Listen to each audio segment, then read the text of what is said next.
ताई जाधव हा सर्व परिवार या ठिकाणी उपस्थित असेल। याचं कारण असं आहे हे तीनही आचार्य आजच्या धर्मवार्तेनंतर धर्मरूप बलवत्तर कार्यासाठी पुढे मार्गस्थ होणार आहेत।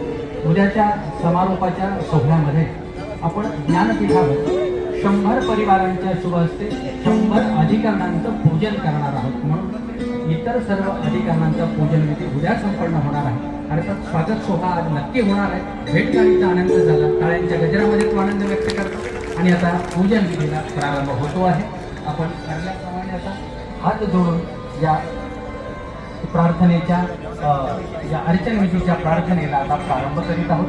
पूजक विधीच्या यांना सूचना आम्ही दिलेली आहे, आपण पूजन विधीला प्रारंभ करावा। आता मी दिले जातं आता या सर्व आचार्यगणांचं पूजन करणारा परिवार एकाच वेळेला त्यांच्या सन्मुख करावा। आता हे दोनही की पूजन सोहळे एका वेळेला संपन्न होतील। इथे दोघांना खाली बसून म्हणजे सगळ्यांनाही दिसेल। प्रसंगाला खाली बस, खाली बसून पूजन करा।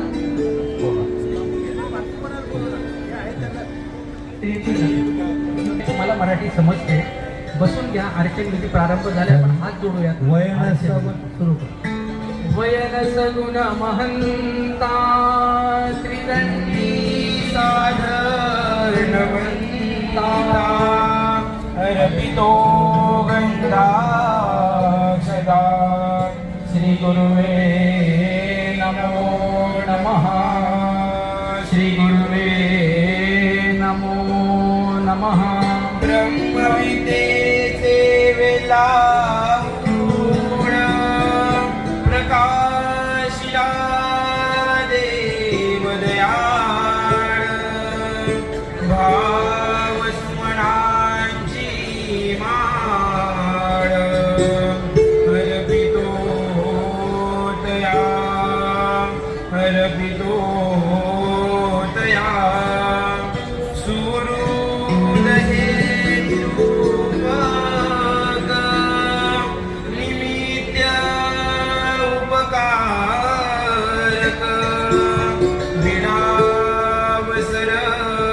समर्पक अंगीकरावा।